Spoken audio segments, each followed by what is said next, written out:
Cartas e Crônicas, pelo Espírito Irmão X, psicografia de Francisco Cândido Xavier. Consciência espírita.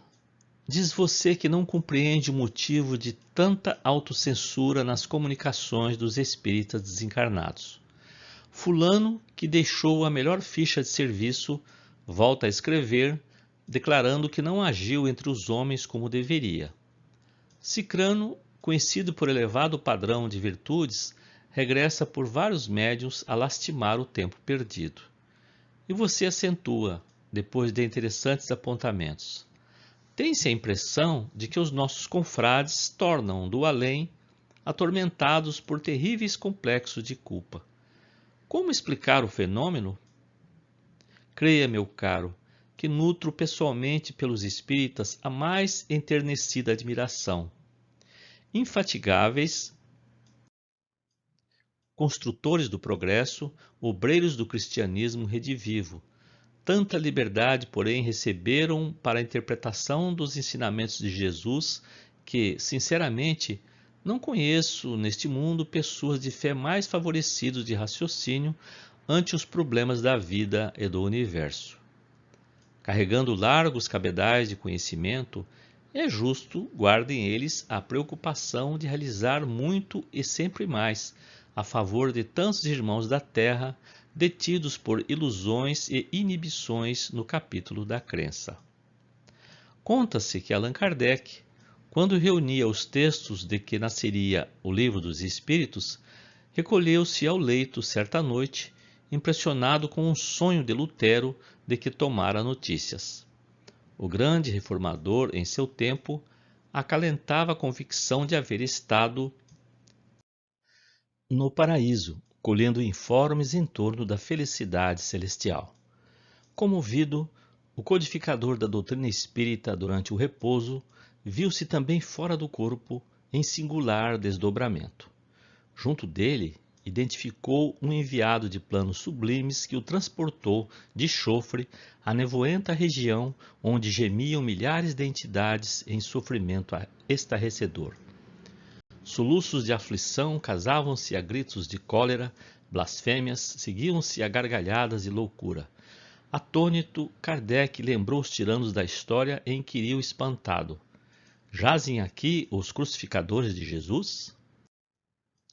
Nenhum deles, informou o guia solícito, conquanto responsáveis, desconheciam na essência o mal que praticavam.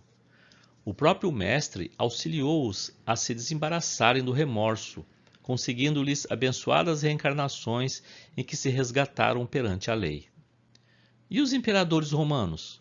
De certo padecerão nesses sítios aqueles mesmos suplícios que impuseram à humanidade. Nada disso. Homens da categoria de Tibério ou Calígula não possuíam a mínima noção de espiritualidade. Alguns deles, depois de estágios regenerativos na Terra, já se elevaram a esferas superiores, enquanto que outros se demoram até hoje internados no campo físico à beira da remissão. Acaso andarão presos nesses vales sombrios, tornou o visitante, os algozes dos cristãos nos séculos primitivos do Evangelho?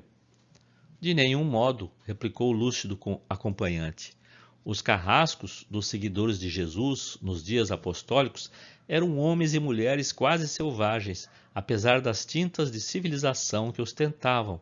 Todos foram encaminhados à reencarnação para adquirirem instrução e entendimento. O codificador do Espiritismo pensou nos conquistadores da antiguidade, Átila, Aníbal, Alarico I, Gengis Khan.